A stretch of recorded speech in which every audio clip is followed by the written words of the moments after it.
Tu dois comprendre une chose dès maintenant. Penser trop ne te protège pas. Ça ne fait que t'épuiser. Tous les détails ne méritent pas de devenir une analyse, et tu le sais très bien. Pourtant, ton esprit a appris à traiter chaque silence comme un danger, chaque retard comme un signal, chaque petite variation comme une menace. Un message qui tarde, quelqu'un qui parle d'une façon un peu différente, une pause inattendue, et voilà, ta tête commence déjà à inventer des scénarios qui ne font qu'alourdir ce que tu portes.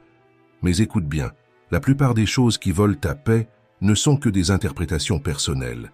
Ce ne sont pas des faits, ce ne sont pas des alertes, ce ne sont pas des signes, ce sont des pensées dispersées que tu transformes en tempêtes. Et je vais être franc, ça n'a jamais apporté de solution. Ça n'a jamais réglé un problème, jamais accéléré une réponse, jamais fait de toi quelqu'un de plus fort. Ça a seulement consommé ton énergie, brouillé ta présence et t'a éloigné de ce qui compte vraiment. Les stoïciens avaient une règle non négociable. Ce qui ne dépend pas de toi ne mérite pas ton énergie. Ce qui dépend de toi n'a pas besoin de ton anxiété, mais de ton action. C'est aussi simple que ça. Ce qui est entre tes mains se résout avec une attitude juste. Ce qui ne l'est pas, tu apprends à le laisser partir. Et à partir d'aujourd'hui, chaque fois que ton esprit commencera à s'emballer, tu feras exactement l'inverse. Tu respireras profondément, tu reviendras à l'instant présent et tu te souviendras que tu n'es pas prisonnier de tes propres pensées. Parce que la vie n'est pas en train de te mettre à l'épreuve pour te briser, elle te montre petit à petit que tu as déjà bien plus de force que tu ne l'imagines. Et les leçons d'aujourd'hui vont rendre cela impossible à ignorer. Elles vont te ramener vers toi, vers ton centre, vers la confiance que tu as perdue sans même t'en rendre compte. Avant que l'on commence, je te demande seulement 2 choses. Aime la vidéo et abonne-toi à la chaîne. Ça permet à ce message de trouver d'autres personnes qui ont aussi besoin de se réveiller pour retrouver leur propre force. Maintenant, passons à notre première leçon. L'esprit fait plus peur que la réalité. Parfois, ton esprit fonctionne comme une vieille radio qui ne s'éteint jamais.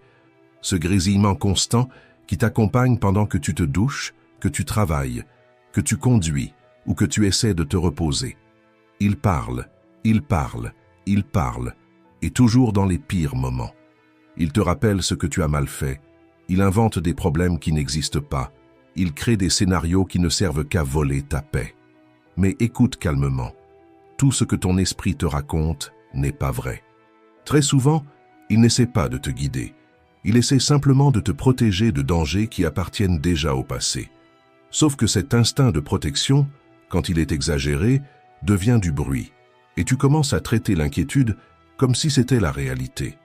L'esprit a du talent pour le drame. Il amplifie les détails, il transforme une goutte en tempête, il invente des futurs catastrophiques en utilisant comme base uniquement la peur et l'imagination. Réfléchis avec moi combien de fois tu as souffert par anticipation pour finalement te rendre compte que rien de tout ça n'est arrivé. Combien de nuits tu as perdu à cause d'histoires qui n'ont jamais quitté ta tête. La peur est un excellent scénariste. Elle crée des récits remplis de tragédies, mais elle se trompe presque toujours dans ses prédictions. Et malgré ça, tu y crois. Tu y crois parce que tu as entendu ce bruit intérieur pendant tellement de temps que tu as fini par le traiter comme un fait. Les stoïciens ont toujours alerté à ce sujet. Pour eux, l'esprit n'est pas le problème. Le problème, c'est de confondre pensée et réalité. Marc Aurèle disait que la qualité de ta vie dépend de la qualité de tes pensées, non pas parce que les pensées ont un pouvoir magique, mais parce qu'elles influencent la manière dont tu interprètes tout ce qui t'entoure. Vois les choses ainsi.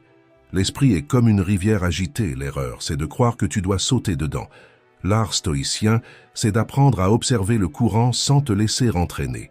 Quand une pensée anxieuse arrive, ne lutte pas contre elle. N'essaie pas de prouver quoi que ce soit, n'entre pas dans la discussion.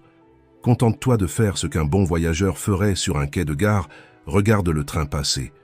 Tu n'as pas besoin de monter dedans simplement parce qu'il est arrivé.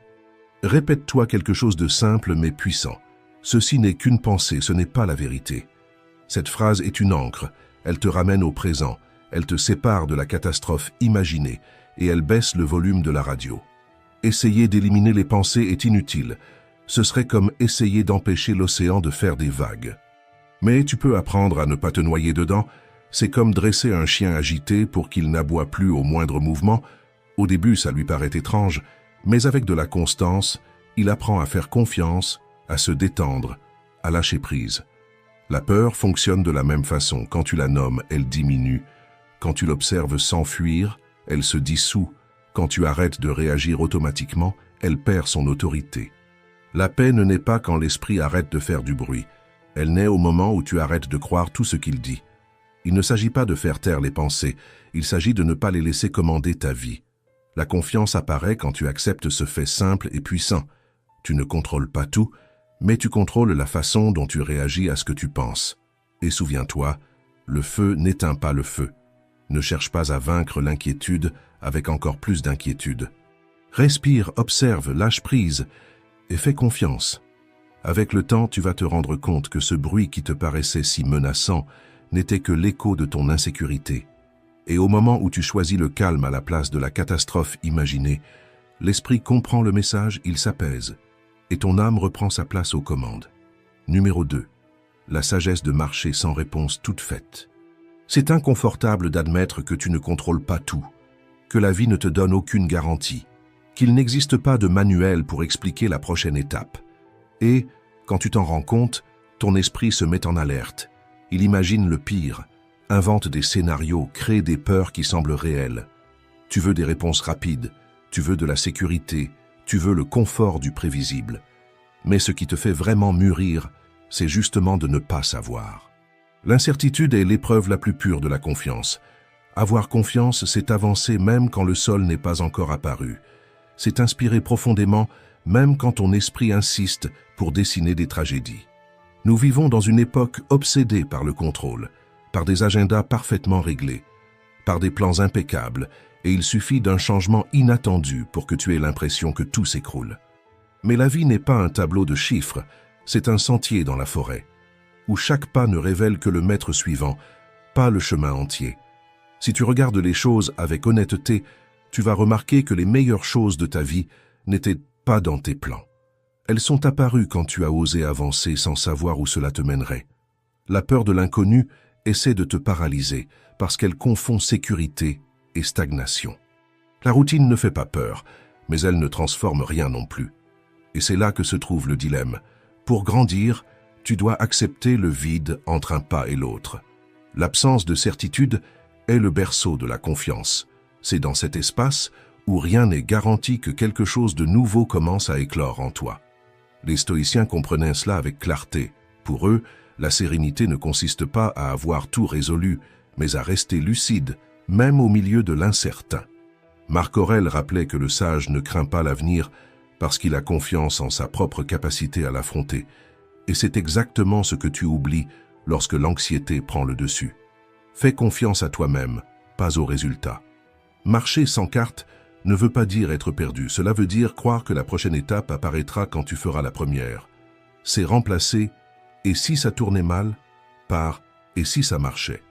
Ce simple échange change ton énergie, change ta posture, change la manière dont tu te présentes face à la vie. L'inconnu n'est pas toujours dangereux. Parfois, c'est lui qui te libère.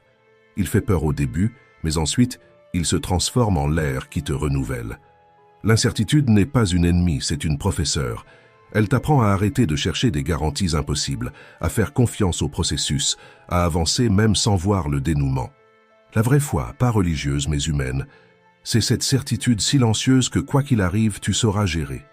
Et quand tu acceptes de ne pas savoir, ton corps se détend.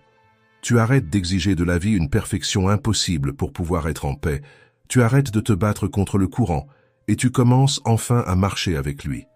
Le calme ne naît pas quand le futur devient prévisible. Il naît quand tu arrêtes d'exiger qu'il le soit. Alors, si aujourd'hui tu n'as pas toutes les réponses, ce n'est pas un problème. Aucun grand chemin ne commence avec une clarté totale. Ce qui compte, ce n'est pas d'avoir une carte, c'est de faire confiance à ta propre direction. L'incertitude n'est pas une punition. C'est simplement la vie qui te demande « Est-ce que tu es prêt à avoir confiance en toi ?» Et quand tu réponds « Oui », quelque chose de puissant se produit.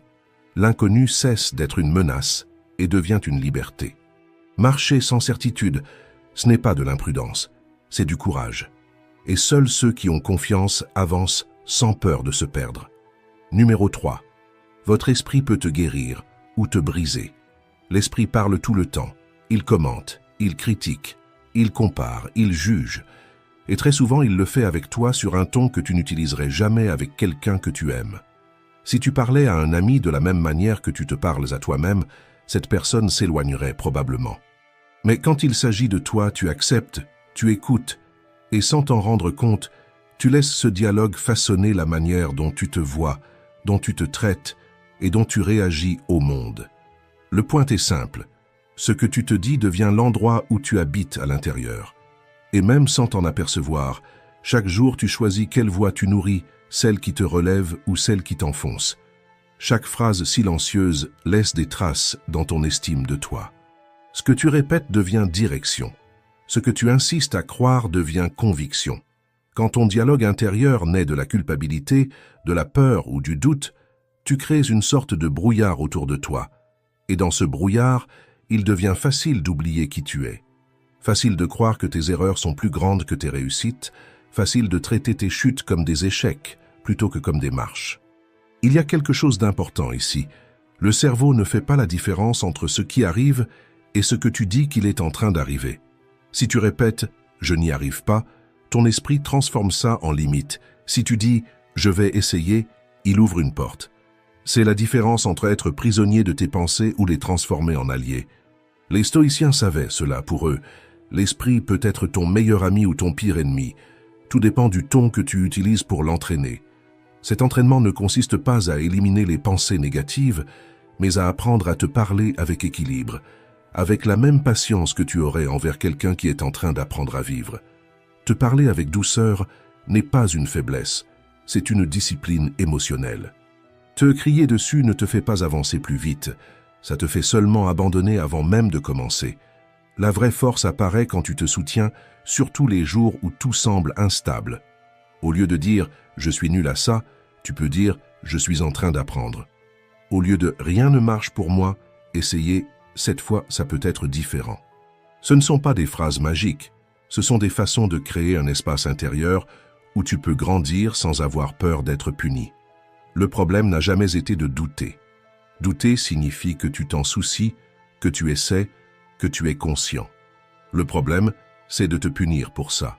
Quand chaque faux pas devient une attaque, tu commences à avoir peur de bouger. Mais quand chaque chute devient accueil, tu apprends à faire confiance. Teste quelque chose de simple. Quand une pensée négative apparaît, réponds-lui avec la voix de quelqu'un qui t'aime. Pas pour nier la douleur, mais pour l'équilibrer. Si ton esprit dit « je n'y arriverai jamais », réponds « peut-être pas aujourd'hui, mais je suis plus proche qu'hier ». S'il dit « je suis un désastre », dis « je suis humain et je suis en train de grandir ». Ce petit geste change ton corps, ton humeur, ta posture face à la vie. Quand tu te traites avec plus de calme, ta perception s'ajuste, ton énergie se stabilise, ta confiance commence à naître. La confiance ne surgit pas d'un coup, elle se construit dans ses détails, dans les jours silencieux, dans les phrases intérieures que personne n'entend, dans les choix de ne pas t'abandonner. Tu n'as pas besoin d'être parfait pour avoir confiance en toi, tu as seulement besoin d'être constant. Te répéter que tu mérites du respect, que se tromper fait partie du chemin, que continuer est plus important que réussir à chaque fois. Ton dialogue intérieur est l'histoire qui conduit ta vie, et toute histoire peut être réécrite. Tu peux transformer un drame en apprentissage, une critique en élan, une peur en sagesse. Tu as seulement besoin de changer le ton. Quand tu apprends à être ton propre soutien, tout change. L'anxiété diminue, la clarté augmente, la vie devient plus légère. Alors la prochaine fois que ton esprit tente de t'attaquer, respire et rappelle-toi, tu n'as pas besoin de croire tout ce que tu penses. Tu peux choisir d'être refuge et non bourreau. La voix la plus puissante de ta vie ne vient pas de l'extérieur, elle vient de l'intérieur. Parle-toi comme quelqu'un qui souhaite te voir grandir, et non comme quelqu'un qui te punit de ne pas être parfait. Numéro 4. Le fil trop tendu. Il existe une forme de tension que tu portes sans t'en rendre compte, comme s'il y avait un fil en toi, tiré un peu plus chaque jour. À l'extérieur, tu sembles aller bien, mais à l'intérieur, il y a toujours une partie de toi qui essaie de tout maintenir en place, tout organiser, tout sous contrôle. Et c'est exactement là que le fil commence à s'user. Au début, cette dédication naît du soin, du désir sincère de bien faire. Mais avec le temps, Elle se transforme en une vigilance constante, en une exigence silencieuse qui t'accompagne comme une ombre. Ce n'est pas de l'amour pour ce que tu fais, c'est la peur de te tromper. Le perfectionnisme fonctionne ainsi. Il te convainc que seulement quand tout sera impeccable, tu vas enfin te sentir suffisant. Mais plus tu essaies de prouver ta valeur, plus la paix s'éloigne. Et le pire, même quand tu réussis, ton esprit ne se repose pas, il court déjà vers le prochain « je dois faire mieux ». À qui essaies-tu de prouver autant de choses? Aux autres? Ou à cette version de toi qui n'est jamais convaincue que tu as fait assez? Les stoïciens comprenaient très bien ce piège. Ils disaient que ce n'est pas l'erreur qui blesse, mais l'interprétation que tu en fais. Un perfectionniste voit un détail hors de place comme un échec. Un esprit confiant voit le même détail comme un apprentissage. La différence n'a jamais été dans le résultat, mais dans le regard. Personne n'attend que tu sois parfait. On attend que tu sois vrai. Les gens ne se connectent pas à ton image impeccable, mais à ton humanité. Ce sont dans les failles que naissent les liens réels, la force réelle, l'évolution réelle. Essayer d'être infaillible ne fait que t'éloigner de toi-même. Imagine-toi marchant avec un sac sur le dos. Chaque exigence devient une pierre. Je dois réussir, je ne peux pas échouer, je dois être impeccable. Au début, tu tiens le rythme, puis le sac s'alourdit, il te vole ta lumière, il consume ton énergie. Se détacher ne veut pas dire abandonner, c'est retirer du sac ce qui n'aurait jamais dû y être. L'autocompassion commence exactement là. Parle-toi avec la même gentillesse que tu aurais pour quelqu'un que tu aimes. Quand quelque chose ne se passe pas comme prévu, remplace le jugement par la bonne question. Qu'est-ce que cela essaie de m'apprendre? Ce geste simple change tout, il t'enlève de la culpabilité et te remet sur le chemin de la croissance. La paix arrive quand tu comprends que tu n'as rien à prouver ni au monde ni à toi-même. Tu n'as pas besoin de mériter le repos, de justifier les pauses ou de performer la perfection. Ta valeur n'est pas dans le résultat, elle est dans la manière dont tu te traites pendant que tu essaies. La vie n'exige pas que tu sois impeccable, elle a besoin que tu sois réel. Et paradoxalement, c'est lorsque tu lâches cette nécessité de perfection que les choses commencent enfin à circuler, parce que celui qui apprend à échouer sans se détruire de l'intérieur découvre une liberté que le perfectionnisme n'aurait jamais laissé exister. Numéro 5. Ne laisse pas ton imagination te blesser.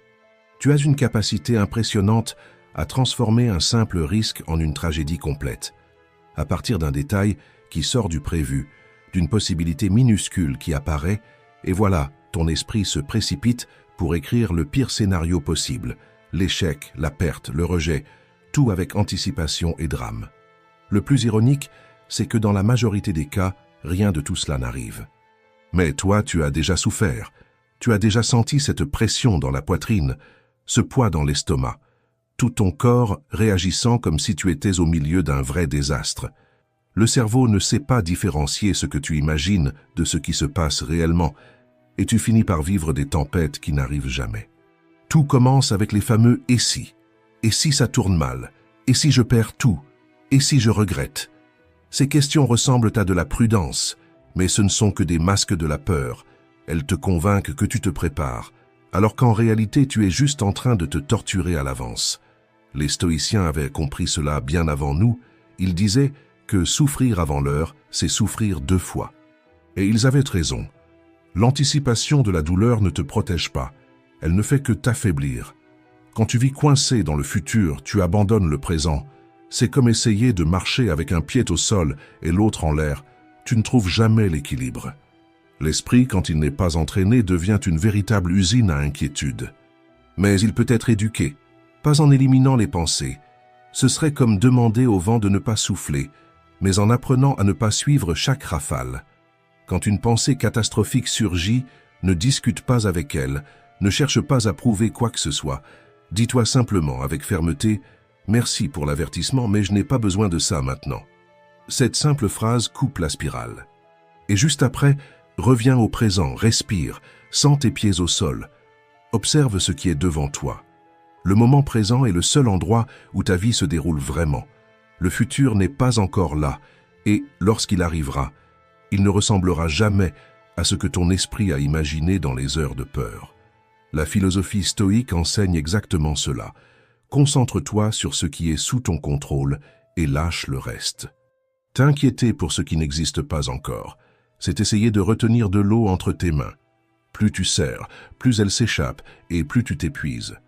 Alors, la prochaine fois que ton esprit commence à lancer un film d'horreur, pose-toi une question simple.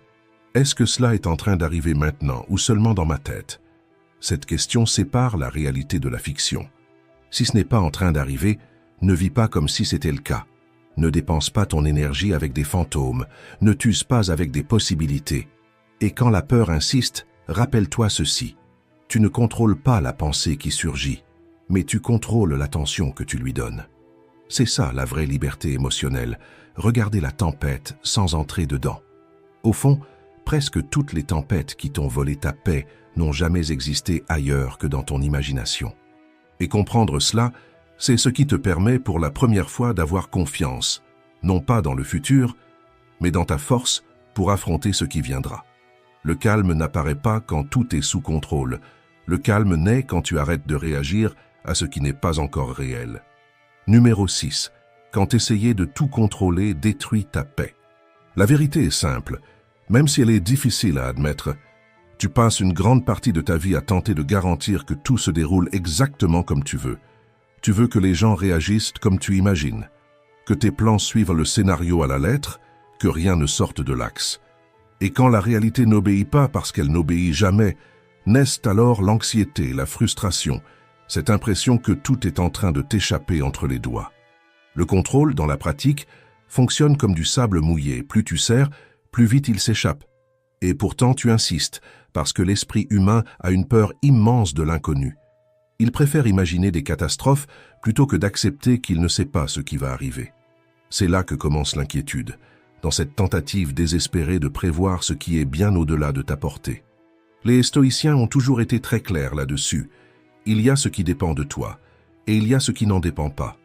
Ton attitude dépend de toi, ta posture dépend de toi, ton effort dépend de toi, mais le comportement des autres, le temps, le cours des situations, tout cela ne t'appartient pas. Même en sachant cela, on continue de lutter contre la réalité. On essaie de forcer des portes déjà fermées, on insiste sur des chemins qui ont pourtant montré qu'ils n'étaient pas les nôtres. Et au final, on ne perd pas le contrôle, on perd seulement la paix. Pensez ainsi, la vie n'a pas été faite pour être contrôlée, elle a été faite pour être accompagnée. Elle a ses rythmes, ses pauses, ses détours. Et bien souvent, ce qui aujourd'hui ressemble à un retard est exactement ce qui est en train de te protéger de quelque chose pour lequel tu n'es pas encore prêt. Vouloir tout contrôler, c'est juste une autre manière de dire « je ne fais pas confiance ». Mais faire confiance, ce n'est pas croiser les bras, c'est arrêter de te battre contre ce qui ne dépend pas de toi et diriger ton énergie vers ce qui transforme réellement ta journée. Tu veux pratiquer? Commence petit. Aujourd'hui, observe combien de fois tu essaies de contrôler ce qui n'est pas entre tes mains, le message qui n'arrive pas, la circulation, la réaction de quelqu'un, le ton d'une conversation. Chaque fois que tu remarques cet élan, respire profondément et répète en silence « Ce n'est pas à moi de contrôler ça ». Le contrôle absolu est une illusion qui épuise. L'acceptation est une vérité qui libère. Et la différence entre les deux tient en un seul mot – confiance. Pas la confiance naïve que tout se déroulera comme tu le veux, mais la confiance mûre que quoi qu'il arrive, tu sauras faire face. La vie ne te demande pas de la dominer, elle te demande de lui faire confiance. Lâcher, ce n'est pas perdre. Lâcher, c'est permettre aux choses de trouver leur propre place. C'est la sérénité qui naît quand tu comprends que vivre, ce n'est pas tenir le monde à pleine main. C'est marcher dedans, avec présence, courage et foi. Numéro 7. La confiance ne naît pas des mots, elle naît de l'attitude. Tu n'es pas né dans l'insécurité. Ce doute qui aujourd'hui te paralyse s'est construit petit à petit, nourri par des comparaisons, des critiques et de petites chutes qui semblaient innocentes, mais qui ont créé en toi une voix méfiante qui demande toujours « Et si je n'y arrivais pas ?» Mais comprends bien, cette voix, ce n'est pas toi. C'est seulement un vieux écho qui n'a jamais été mis à jour. La confiance ne s'exige pas, elle se cultive. Elle n'arrive pas comme une révélation, elle n'apparaît pas soudainement dans un moment d'inspiration. Elle se construit comme un muscle qui est resté trop longtemps immobile. Chaque petite action est un entraînement, chaque promesse tenue est une brique posée au bon endroit. Croire en soi n'est pas de l'arrogance, c'est du respect de soi. Le monde t'a appris que la confiance est une apparence, mais la vraie confiance est silencieuse. Elle vit dans le regard de celui qui se connaît, de celui qui sait où il est fort et où il est encore en train d'apprendre. Ce n'est pas la perfection, c'est l'honnêteté envers soi-même. Les stoïciens disaient que la maîtrise de soi est la plus grande force humaine, parce que celui qui se maîtrise lui-même ne dépend pas de l'approbation du monde. La motivation te pousse pendant un jour, la constance te porte pendant toute une vie. L'erreur, c'est de croire que tu dois te sentir en sécurité pour agir. La vérité, c'est l'inverse. Tu agis et la sécurité vient après. Chaque fois que tu tiens une promesse faite à toi-même, ta confiance grandit. Quand tu dis « demain je commence » et que tu commences vraiment, ton esprit comprend qu'il peut compter sur toi et il l'enregistre. Le problème, c'est qu'il enregistre aussi l'inverse. Quand tu te déçois à répétition, ton esprit apprend à douter, exactement comme il douterait de quelqu'un qui promet toujours et ne tient jamais. Reconstruire cette crédibilité intérieure n'exige pas de discours, cela exige de la pratique. De petits objectifs presque anodins, se lever 10 minutes plus tôt, ne pas regarder le téléphone au petit déjeuner, boire de l'eau quand tu as dit que tu en boirais. Des gestes simples qui envoient le message « je fais ce que je dis ». Avec le temps, cette fiabilité silencieuse se répand dans toutes les sphères de ta vie. La foi en soi naît dans ce que personne ne voit, dans la discipline quotidienne, dans la parole tenue, dans le respect que tu choisis de t'offrir même quand personne ne te félicite. C'est cela qui transforme le doute en clarté et la peur en sérénité. Les personnes les plus confiantes ne sont pas celles qui ne tombent jamais, mais celles qui n'ont plus peur de tomber. Elles comprennent que chaque chute n'est qu'un ajustement, pas une fin. Alors, arrête de chercher la confiance chez les autres. Arrête de demander au monde ce que toi seul peux construire. Construis de l'intérieur vers l'extérieur. Tiens ta parole. Parle-toi avec douceur. Traite-toi comme quelqu'un digne de respect. La confiance n'apparaît pas d'un coup. Elle éclot en silence chaque jour dans les petits choix qui disent « Je peux compter sur moi ». Numéro 8. La vie te traite mieux quand tu respectes ton propre rythme. Tu vis dans la précipitation. Dans la précipitation pour comprendre, pour régler les choses, pour arriver là où tu penses que tu devrais déjà être. Et chaque fois que quelqu'un réussit quelque chose que tu désires, ton esprit s'emballe, comme si tu étais en train de rester en arrière. Mais la vérité est simple. La vie n'accélère pas sous prétexte que tu es anxieux. Le temps n'obéit pas à l'urgence. Il obéit au processus. Nous vivons à une époque qui idolâtre la vitesse. Tout le monde semble arriver plus vite, décider plus vite, grandir plus vite. Et toi, sans t'en rendre compte, tu commences à confondre mouvement et évolution. Mais courir ne veut pas dire progresser, et se comparer ne veut pas dire se connaître. Elle a déjà réussi. Il est mieux que moi. Moi, je reste sur place. Ces phrases semblent innocentes, mais elles te vident de ton énergie. La comparaison ne pousse jamais en avant. Elle ne fait que ronger. Tu ne t'épanouis pas en regardant le jardin de l'autre, et pourtant, tu insistes pour mesurer ta vie avec des critères qui n'ont jamais été les tiens. Chaque personne avance avec un rythme, une histoire, une maturation qui ne peut pas être précipitée. Pense à un fruit cueilli trop tôt. Il n'est pas prêt, peu importe ton envie de le goûter. La vie fonctionne ainsi. Quand tu essaies de forcer ce qui est encore en train de mûrir, tu ne récoltes que de l'amertume. Les stoïciens le savaient. Ils ne tentaient pas de contrôler le temps. Ils respectaient le temps. Ils ne cherchaient pas à arriver les premiers, mais à arriver prêts. Parce que la vie ne se mesure pas à la vitesse, elle se mesure à la profondeur. Et voici une analogie importante. Un arbre ne se désespère pas parce qu'un autre a grandi plus vite. Il sait que l'essentiel se passe dans l'invisible. Les racines se renforcent bien avant que la moindre branche apparaisse. Toi aussi, tu es en train de créer des racines, même quand tu penses que rien n'avance. La patience est le langage secret de la confiance. Ce n'est pas l'immobilité, c'est l'action sans désespoir. Quand tu fais confiance, tu agis avec calme. Quand tu ne fais pas confiance, tu agis dans l'urgence. Et cette différence change tout. L'urgence vient de la peur. Le calme naît de la certitude que ce qui est à toi ne se perd pas. Chaque fois que tu as l'impression d'être en retard, demande-toi « Qui est en train de parler ? Ma comparaison ou ma peur ?» Respire et répète « J'arrive à mon propre moment. » Ce n'est pas un mantra magique, c'est un rappel. Ta vie n'est pas en retard, elle est en train de mûrir. Le calendrier n'est pas un juge, le temps n'est pas un ennemi. L'impatience t'aveugle, mais la vie continue à travailler en silence, en toi, en préparant ce qui ne peut pas encore être vu.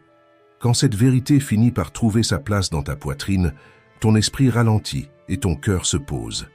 Parce que tu comprends, profondément, que la confiance ne se prouve pas en courant, mais en avançant avec sérénité. La patience, ce n'est pas s'arrêter, c'est continuer à marcher en confiance. Numéro 9. Ta plus grande arme sera toujours le calme. Tu as déjà remarqué comme notre monde confond la précipitation avec la compétence. Tout doit être répondu à l'instant, réglé à l'instant, décidé à l'instant. Comme si chaque seconde était une course contre un ennemi invisible. Et sans t'en rendre compte, tu commences à croire que être tranquille signifie être en retard. Mais il existe une force que presque personne ne cultive, le calme qui reste solide pendant que tout autour tremble. Ce n'est pas rester immobile, ce n'est pas abandonner, ce n'est pas se cacher, c'est cette stabilité intérieure qui ne vacille pas au moindre bruit extérieur. Pense à une flamme protégée sous une cloche en verre. Dehors, il y a du vent, il pleut, le monde s'effondre, mais la flamme reste debout parce qu'elle est protégée par l'espace qu'il faut. Le calme fonctionne comme ça. Il crée un abri à l'intérieur de toi, et celui qui possède un abri intérieur ne réagit jamais dans la panique, il décide avec clarté. Quand le chaos arrive, la vraie force ne se trouve pas dans le fait de crier, d'accuser ou d'exploser, mais dans le fait de respirer profondément avant de répondre. Le calme n'est pas de la passivité. Le calme est une maîtrise. C'est toi qui te dis « Je choisis ma réaction, pas ma peur ». L'esprit, quand il est effrayé, transforme des ombres en menaces. Mais quand tu fais une pause, tu réalises que beaucoup de ces menaces n'existaient que dans ton imagination. Les stoïciens le savaient. Ils répétaient que tu ne contrôles pas le monde, mais que tu contrôles la signification que tu lui donnes. La tempête est la même. Ce qui change, c'est le pilote. Avec le calme, tu réfléchis mieux, tu vois au-delà de l'impulsion, tu agis avec précision. Avec la précipitation, tu réagis sous l'émotion et tu regrettes presque toujours. Et le calme, ça se travaille. Ça commence par des gestes simples, ne pas répondre tout de suite, ne pas transformer tout en attaque personnelle, ne pas porter le poids de l'humeur des autres. C'est comme régler le volume de ton esprit. Tu n'éteins pas le monde, mais tu décides de la place qu'il prend en toi. Quand tu sens l'anxiété monter, fais l'inverse de l'impulsion naturelle. Arrête-toi. Respire. Reviens à maintenant. Presque rien n'est une véritable urgence. Ce ne sont que des pensées qui courent plus vite que la vie. Avoir confiance en toi, c'est te rappeler que tu as déjà traversé des situations que tu jurais ne jamais pouvoir supporter. Tu es là, fatigué peut-être, mais plus sage, plus fort, plus conscient. C'est ça la confiance, pas la garantie que tout ira bien, mais la certitude que, si ça ne va pas, tu sauras t'en sortir. Garder sa sérénité au milieu du chaos ne te rend pas froid, ça te rend mûr. Celui qui domine son propre calme domine sa propre vie. Et, quand tout semblera sur le point de s'écrouler, rappelle-toi, le calme n'efface pas le chaos, il te garde entier pendant que tu le traverses. Il a toujours été là en toi, attendant le moment où tu choisirais enfin de l'écouter. Si cette idée a résonné en toi, écris en commentaire. Tout n'a pas besoin de contrôle, seulement de confiance. Merci d'être resté jusqu'ici. Si cette vidéo t'a aidé à voir les choses autrement, je t'invite à t'abonner à la chaîne. Ici, nous continuons ensemble à réfléchir, à grandir et à construire une force intérieure. Quand les résultats n'arrivent pas, le sentiment qui nous domine le plus, c'est l'impression que l'on est en train de rester en arrière. Comme si tout le monde avançait et que toi seul restais coincé au même endroit, même en faisant tout ce que tu peux. Ce poids psychologique n'est pas une simple fatigue, c'est ce genre d'usure qui brouille tes pensées, qui te fait perdre la clarté de ce que tu ressens et de ce que tu veux vraiment. Marc Aurèle connaissait très bien cet état. Même en étant empereur, il écrivait sur le fait de se réveiller sans énergie, sur des jours brouillés de l'intérieur, sur des moments où tout semblait beaucoup trop lourd. Il affrontait des guerres, des maladies, des pertes, mais il avait compris quelque chose d'essentiel. Rester immobile fait plus mal que essayer. C'est pour ça qu'il n'attendait jamais la motivation. Il avançait, et c'est exactement ce que ces leçons vont t'apprendre. Comment revenir à l'action même quand ton esprit tente de te convaincre que tu n'en es plus capable. Ce sont des pratiques réelles, éprouvées par la vie, capables de clarifier ta tête, d'ajuster ta direction et de rallumer la force que tu avais oubliée.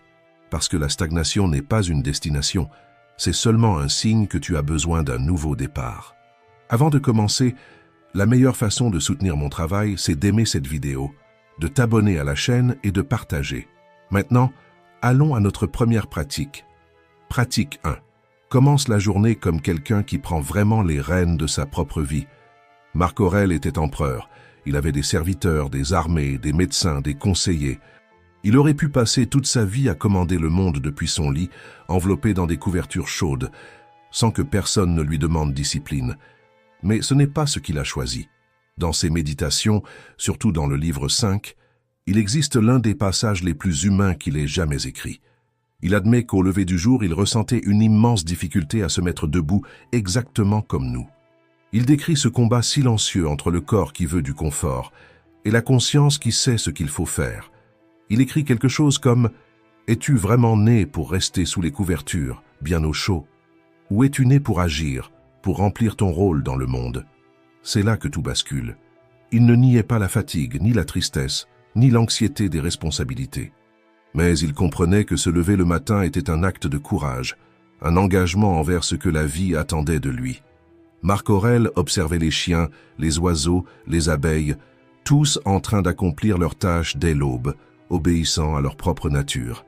Et alors il décidait, « Moi aussi je vais accomplir la mienne ».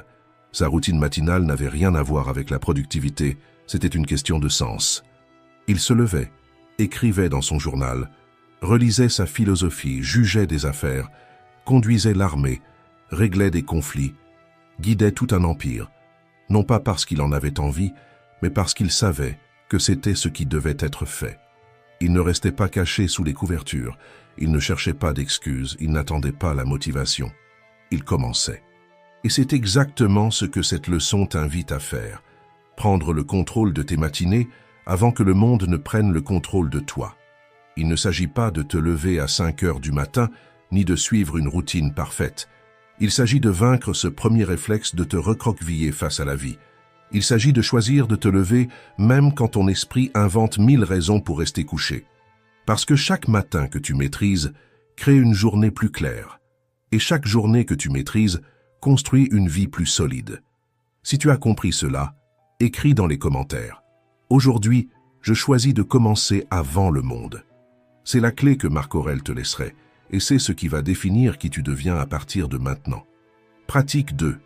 Apprenez à vivre en paix avec ce que vous ne contrôlez pas. Marc Aurèle gouvernait un empire entier. Il avait du pouvoir sur des armées, sur des territoires, sur des décisions capables de changer le destin de millions de personnes. Mais même ainsi, il n'a jamais eu le contrôle total de sa propre vie. Il faisait face à des pertes, à des trahisons, à des épidémies, à des guerres, à des maladies de ses enfants, à un climat imprévisible, à des décisions politiques impossibles. Il était empereur, mais il restait humain. Et ce que les stoïciens nous montrent, c'est exactement cela. Il existe des choses qui vous appartiennent et des choses qui ne vous appartiendront jamais. Accepter cette division n'est pas une faiblesse, c'est une preuve de maturité. C'est arrêter de lutter contre des portes qui ne s'ouvrent pas. C'est cesser de gaspiller votre énergie à tenter de contrôler ce qui n'a jamais été entre vos mains. Marc Aurèle écrivait sur cette sensation de blocage, sur ce poids psychologique que nous ressentons quand quelque chose semble freiner notre vie, un obstacle, une perte, un changement inattendu. Et, malgré tout, il répétait une phrase qui est devenue l'une des idées les plus puissantes du stoïcisme: « L'obstacle à l'action fait avancer l'action. Ce qui se trouve sur le chemin devient le chemin. » Il ne disait pas que rien ne peut vous arrêter, il disait que rien ne peut vous empêcher de répondre avec vertu. Les circonstances peuvent fermer un chemin, mais elles ne ferment jamais tous les chemins. Peut-être que ce que vous vouliez ne sera pas possible. Peut-être que le plan doit changer. Peut-être que quelqu'un vous a freiné ou peut-être que la vie vous a poussé dans une direction que vous n'aviez pas demandée. Mais cela ne signifie pas que vous êtes sans issue. Cela signifie que vous êtes face à un choix, résister et souffrir, ou vous adapter et grandir. Le stoïcisme est l'art de trouver de l'espace là où il ne semblait y avoir qu'un mur. Quelqu'un peut vous offenser, mais ne peut pas vous empêcher de répondre avec calme. Quelqu'un peut vous bloquer, mais ne peut pas vous empêcher de suivre un autre chemin. Quelqu'un peut vous retarder, mais ne peut pas vous empêcher d'apprendre. La vie peut fermer des portes, mais elle laisse toujours une petite ouverture quelque part.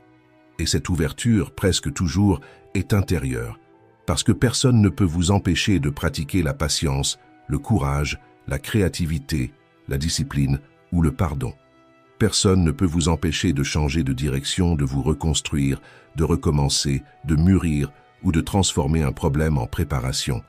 Comme Marc Aurèle l'a compris, ce qui échappe à votre contrôle ne définit pas votre vie. Cela définit votre opportunité. L'obstacle n'est pas la fin. L'obstacle est l'entraînement. La leçon d'aujourd'hui est celle-ci. Acceptez ce qui ne dépend pas de vous et utilisez ce qui dépend de vous. Si cela a résonné en vous, écrivez dans les commentaires « Aujourd'hui, je choisis de transformer l'obstacle en chemin ». Parce que c'est cet état d'esprit stoïque qui change tout. La vie ne vous arrête pas. C'est vous qui décidez de la façon d'avancer. Pratique 3. Discipline ton âme. Marc Aurèle avait tout. Un pouvoir absolu, une autorité maximale. Personne au-dessus de lui pour lui demander des comptes, exiger quoi que ce soit ou le forcer à agir. S'il voulait repousser une décision, il le pouvait. S'il voulait ignorer une tâche, personne n'oserait le confronter. S'il voulait simplement ne rien faire, personne ne pouvait l'y obliger. Et c'est justement pour cela que cette leçon devient si puissante. Il n'avait que la discipline, et c'est lui qui la choisissait. Parce qu'au fond, Marc Aurèle était comme nous. Il savait ce qu'il devait faire, il savait ce qui était juste, il savait ce qui était important, mais savoir ne résout rien si tu n'agis pas. Dans les méditations, il écrit l'une des phrases les plus percutantes de toute la philosophie stoïcienne « Tu pourrais être bon aujourd'hui, mais tu choisis demain ». Cette phrase fait mal parce qu'elle décrit exactement ce que nous faisons. Nous disons que nous allons commencer le régime lundi, que nous allons ranger la maison le week-end, que nous allons écrire le livre quand nous aurons du temps, que nous allons économiser de l'argent quand la vie se stabilisera. Nous ne disons pas que nous allons abandonner, nous disons que nous allons attendre. Et c'est là que se trouve le piège. Parce que si tu n'es pas la personne qui agit aujourd'hui, tu ne seras pas la personne qui agira demain. Demain n'est rien d'autre qu'aujourd'hui avec une nouvelle excuse. Sénèque, qui a profondément influencé Marc Aurèle, disait que tous les sots ont quelque chose en commun. Ils passent leur vie à se préparer à commencer. Ils ne refusent pas ce qu'ils doivent faire. Ils repoussent. Et dans ce report, la vie entière s'en va. Le stoïcisme nous réveille pour une vérité inconfortable. Ce qui doit être fait maintenant. Pas parce que le résultat viendra immédiatement, mais parce qu'agir est ce qui façonne le caractère. Marc Aurèle se rappelait que la valeur de l'action ne réside pas dans la récompense future, mais dans le fait qu'agir te transforme en quelqu'un qui agit. La discipline, c'est ça. Faire ce qui doit être fait, même sans envie. Faire le bon pas, même s'il est petit. Commencer, même sans motivation. Assumer la responsabilité, même lorsque le monde ne l'exige pas. Personne ne peut t'empêcher de faire le premier pas, mais personne ne peut le faire à ta place. La leçon d'aujourd'hui est simple et brutale. Arrête d'attendre le moment parfait, il n'existe pas. Le bon moment, c'est celui où tu décides. Déclare-le pour toi-même. Aujourd'hui, je choisis de faire ce qui doit être fait. Parce que la discipline ne concerne pas demain, elle concerne la personne que tu décides d'être maintenant. Pratique 4. Celui qui mène assume, règle les choses et avance. Il existe une histoire à propos de Marc Aurèle qui révèle, avec une clarté brute, ce que signifie vraiment diriger. Pendant la peste antonine, une pandémie qui a ravagé Rome pendant près de 15 années, des millions de personnes sont mortes, des villes entières se sont vidées, l'économie s'est effondrée, et le sentiment général était que l'Empire s'écroulait. La crise a été si profonde que les gens vivaient en pensant que rien ne pouvait empirer, jusqu'à ce que cela empire. Dans des moments comme ceux-là, beaucoup de dirigeants cherchent des cachettes, ils rejettent la faute sur d'autres, créent des boucs émissaires, font ce que Néron a fait pendant le grand incendie. Ils se dissimulent derrière le chaos. Mais Marc Aurèle a fait l'inverse. Il a traversé le palais impérial, il a regardé les richesses, les bijoux, les objets luxueux de son épouse, les vêtements les plus raffinés de l'Empire, et il a décidé de tout vendre. Pendant 2 mois, la pelouse du palais s'est transformée en un immense marché public où l'empereur lui-même mettait en vente tout ce qui lui appartenait, pas pour attirer l'attention, pas pour faire un spectacle, mais parce que l'économie de Rome avait besoin de respirer, et qu'il refusait de se placer au-dessus de la souffrance du peuple. Et, en faisant cela, il envoyait un message silencieux et puissant. « Je ne passe pas en premier ». Cette attitude n'était pas remarquable pour l'argent récolté, mais pour le principe qu'elle rendait évident. Le véritable leadership ne parle pas de privilèges, il parle de responsabilité. C'est comme un PDG qui accepte une réduction de salaire pour éviter des licenciements. C'est comme un athlète qui renégocie son contrat pour renforcer l'équipe. C'est comme dans les corps des marines, où les chefs se servent en dernier, parce que celui qui guide doit servir avant d'être servi. Marc Aurèle cite même les Spartiates dans un passage des Pensées. Lorsqu'il recevait des visiteurs pour un repas, il plaçait l'invité à l'ombre, l'endroit le plus confortable, et restait au soleil, assumant pour eux-mêmes l'inconfort. C'est cela la grandeur, c'est cela le caractère, c'est cela l'éthique, et c'est pour cette raison que l'héritage de Marc Aurèle a traversé les siècles. Il ne dirigeait pas pour le statut, il dirigeait par l'exemple. Il plaçait le peuple avant son propre confort. Il assumait un poids qu'il aurait pu déléguer. Parce que, pour les stoïciens, diriger ne consiste pas à commander, mais à porter. Ce n'est pas une question de trône, c'est une question de sacrifice. Ce n'est pas être servi, c'est servir. La leçon d'aujourd'hui est simple, mais profonde. Quand quelque chose dépend de toi, assume. Quand quelqu'un a besoin de toi, sois présent. Quand la situation exige de la maturité, offre de la maturité. Si cela t'a touché, écris en commentaire. Aujourd'hui, je choisis de diriger par l'exemple. Parce que la responsabilité n'est pas un fardeau, c'est un honneur. Et c'est cela qui définit les grands. Pratique 5. Relâcher le poids de l'anxiété. Il est facile d'imaginer que devenir empereur serait confortable. Des centaines de personnes prêtes à obéir, des conseils demandés à tout moment, des décisions entre vos mains et un pouvoir absolu. Mais il existe une autre façon, plus vraie, de regarder tout cela. Être empereur devait être écrasant. Pensez au poids émotionnel qui reposait sur Marc Aurèle. La moindre erreur pouvait coûter des vies, des territoires, des alliances, des guerres. Il a enterré plusieurs enfants. Il a perdu la moitié des enfants qu'il a mis au monde. Et malgré cela, on attendait de lui qu'il dirige, qu'il reste ferme, qu'il demeure rationnel. Dans Méditation, il existe un moment particulièrement douloureux. Il décrit un fils qui tousse, fiévreux, malade, puis il s'écrie à lui-même « Ne laisse pas ton esprit s'enfuir, n'imagine pas le pire ». Il ne disait pas cela parce que ce serait dramatique de penser ainsi, mais parce qu'il avait de vraies raisons d'avoir peur. Il avait déjà perdu d'autres enfants dans des circonstances similaires. Et malgré tout, il se rappelait ce qui était essentiel. L'anxiété ne naît pas de l'événement, mais de l'histoire que nous créons autour de lui. Marc Aurèle comprenait que vivre en anticipant les catastrophes nous vole la seule chose que nous possédons vraiment, le moment présent. Et vient alors le passage le plus puissant de tous. Aujourd'hui, j'ai échappé à mon anxiété. Mais il se corrige immédiatement. Non, aujourd'hui je me suis libéré de mon anxiété parce qu'elle était en moi. C'est là que se trouve la clé. Ce ne sont pas les situations qui créent l'anxiété, c'est nous. Le point commun entre tout ce qui vous inquiète est toujours le même. Vous, votre attachement, votre attente, votre besoin de contrôler ce qui ne se contrôle pas. Faites ce test mental maintenant. Dressez mentalement la liste de ce qui vous rend anxieux. Des problèmes, des personnes, des scénarios, des incertitudes, des possibilités négatives. Compte toutes ces choses en commun, vous, voulant que tout se déroule à votre façon. Vous essayant de prévoir, de corriger, d'éviter, de dominer ce qui échappe à vos mains, c'est cette tentative de contrôle qui crée la douleur. Le stoïcisme enseigne que l'anxiété naît lorsque vous vivez dans le futur et que vous abandonnez le présent. C'est ce que Marc Aurèle a écrit lorsque son fils était malade. Ici, maintenant, il va bien.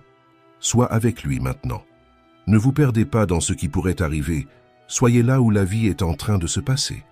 Vous ne vous libérez que lorsque vous lâchez le désir de contrôler, lorsque vous acceptez que l'avenir ne vous appartient pas, lorsque vous choisissez de vivre ce qui est réel et non ce que votre esprit invente.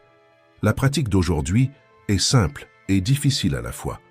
Quand la peur commence à vous tirer au loin, revenez, respirez, observez, soyez ici, pas dans ce qui pourrait mal tourner demain, parce que l'anxiété dépend de vous, et vous seul pouvez décider de l'abandonner. Si cette leçon a résonné en vous, écrivez dans les commentaires. Aujourd'hui, je choisis de revenir au présent. C'est ainsi que commence votre libération. Pratique 6. Les personnes difficiles existeront toujours. Il y a une erreur très courante quand on regarde vers le passé. Imaginez que le monde ancien était plus calme, plus civilisé, plus gentil. Ce n'était pas le cas. Le monde de Marc Aurèle était dur, bruyant, rempli de disputes, d'intrigues, d'injustices, et de personnes aussi compliquées que celles que tu croises aujourd'hui. Et il devait gérer tout cela, exactement comme toi. Au tout début du 2e livre des Pensées pour moi-même, il écrit l'un des passages les plus sincères de toute la philosophie. Il commence sa journée en se disant « Aujourd'hui, je rencontrerai des personnes indiscrètes, ingrates, arrogantes, malhonnêtes, envieuses et agressives. » Il se dit cela au réveil. Pourquoi? Parce qu'il savait que l'erreur ne venait pas du comportement des autres, mais du fait de se laisser surprendre par eux.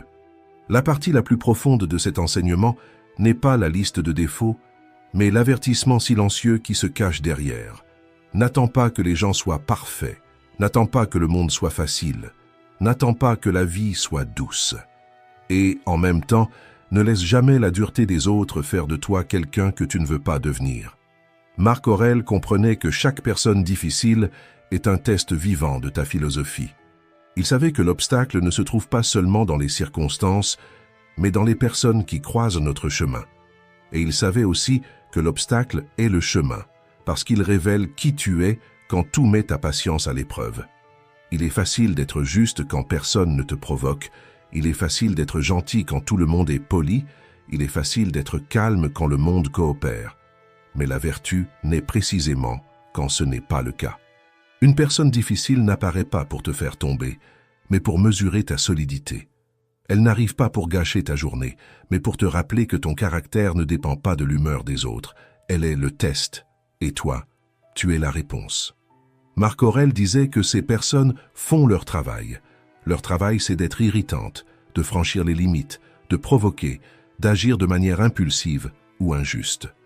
Et ton travail à toi?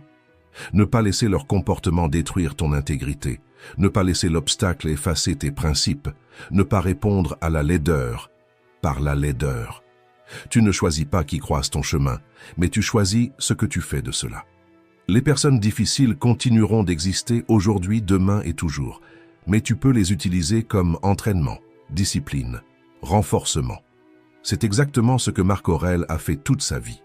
Il n'aimait pas toujours les personnes autour de lui, mais il essayait de ne pas garder de rancœur.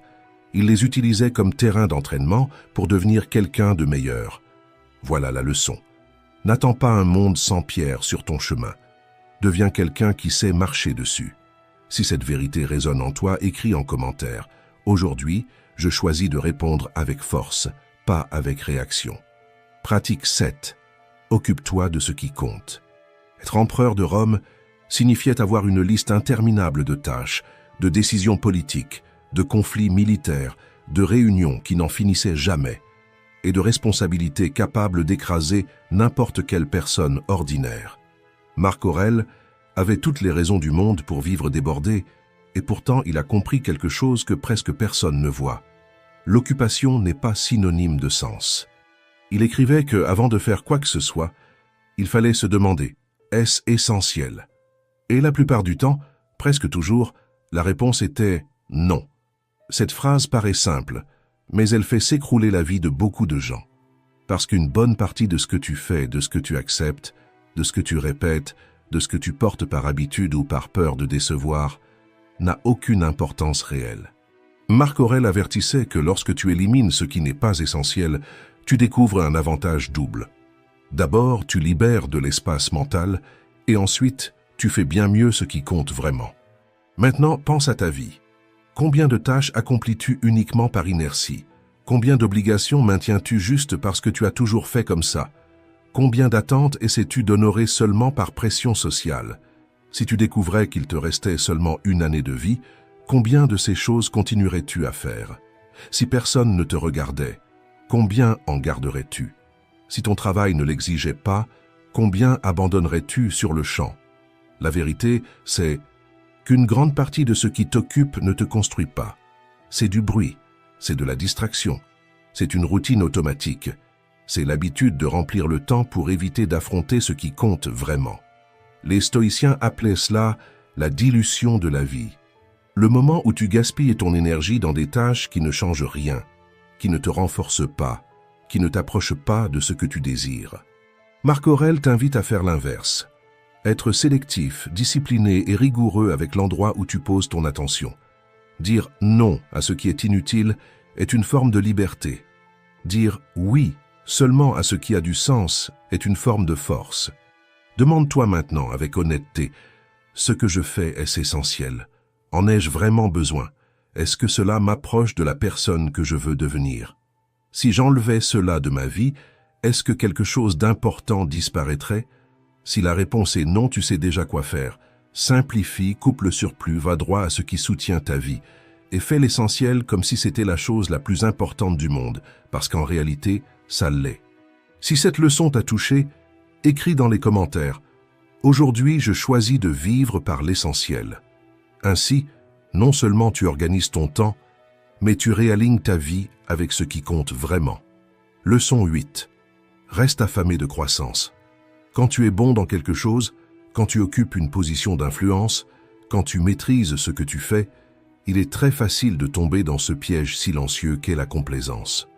Tu commences à répéter des schémas, à suivre le chemin que tu connais déjà, à faire les choses de la manière la plus confortable, et sans t'en rendre compte, tu arrêtes de grandir. Marc Aurèle savait parfaitement cela. Dans les méditations, il parle d'un exercice simple, presque enfantin. Utiliser la main non dominante pour des tâches basiques. Pourquoi? Parce que cela le sortait du pilote automatique.